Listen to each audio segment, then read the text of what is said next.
Good afternoon. My name is Tyler, and I'm pitching to you my company, RainScapes. RainScapes is a sustainable landscaping business that creates affordable rain gardens, which help prevent flooding and pollution from entering our waterways. Flooding in the United States is a huge economic problem. For example, on average, the annual cost of flooding in the US is $10 billion, and flooding is responsible for 2/3 of the cost from all natural disasters. This has taxpayers paying more than $850 billion since 2000.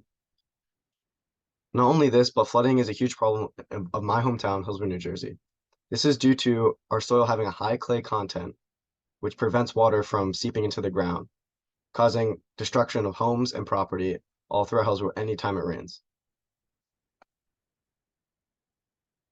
Not only is flooding a problem in Hillsborough and in America, but so is pollution. For example, 50% of lakes and rivers are too polluted for swimming, fishing, and drinking. And this is due to partially from stormwater runoff, which is as stormwater runs along a surface, it picks up litter, petroleum, chemicals, fertilizer, and other toxic substances and carries this into our waterways. This can be seen by the statistic that approximately 30% of pollutants in our water are resulted from stormwater runoff. Now, what if I told you both of these problems could be remediated in a cost-effective and feasible manner? Well, they can. With rain gardens. A rain garden collects rainwater from a roof, driveway, or street and allows it to soak into the ground. This in turn allows pollutants from runoff to break down naturally in the garden instead of entering our waterways. Not only this, but rain gardens also reduce flooding and recharge groundwater. They do this by taking in water from the surrounding area and trapping it, allowing for the plants to use the water and the remaining water to be recharged into our groundwater. This prevents flooding and is crucial to preventing property damage. Rain gardens are effective in removing up to 90% of nutrients and chemicals and up to 80% of sediments from rainwater runoff, which goes to show how effective rain gardens' nature is at removing pollutants and preventing polluted waterways. Also, compared to a conventional lawn, rain gardens allow for 30% more water soaked in the ground. Now, this 30% can prevent a lot of flooding from happening, especially in our town of Hillsborough, where basements constantly are getting flooded anytime it rains. So how does a rain garden work? Let me just explain it to you real quick.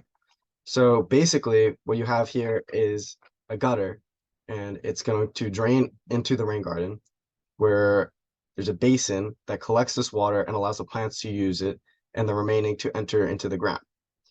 Now, this collects the water here instead of allowing it to flood in impermeable surfaces like roads, and also prevents any pollutants coming from this rain to enter into waterways. And instead, it enters here where it gets broken down naturally.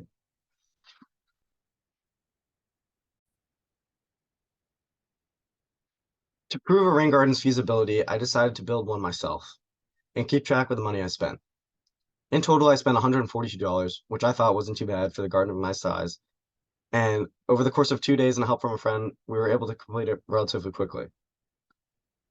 So let me just go ahead and show you our process. So first, we took an existing garden here and repurposed it into a rain garden by removing the original structure and then increasing the size and removing soil.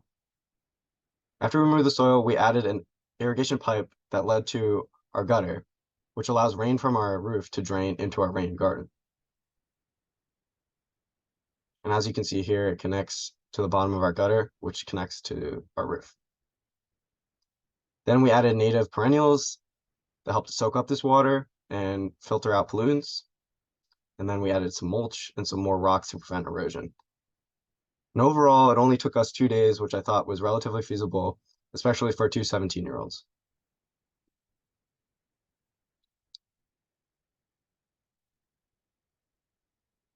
And this was our final product after a couple of weeks of letting these plants grow in. As you can see here, there's some erosion of the mulch, but overall, it works relatively well. And I'm pretty happy with how it turned out. So to move on to our action plan. So the first thing that we want to do is reach out to Hillsborough Municipal Department to retrofit existing gardens at the municipal building into rain gardens. This way, our company can build a relationship with the municipal department, which would help us expand our business into the future. Not only this, but we can prove to the municipal department how effective these rain gardens are and showcase them at a relatively low cost due to the existing nature of the gardens.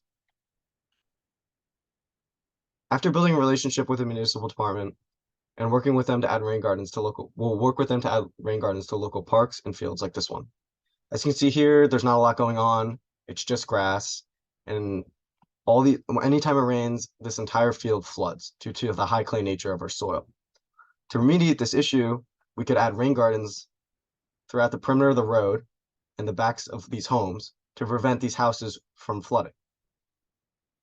And then this is just one example of any park and field that we can add rain gardens to throughout Hillsborough with working with the municipal department. Our third and final action would be work with the local mayor, Sean Lapani, to incentivize residents, landowners, and business owners to implement their own rain gardens. By increasing the number of rain gardens in our community, we can create our community to become more sustainable by preventing pollutants from entering our waterways, as well as decreasing flooding, which is not important only to wildlife, but also from an economic standpoint, as it decreases the amount of damages that our township faces over the course of years as we increase the number of rain gardens. Thank you for listening, and I hope you enjoyed my presentation.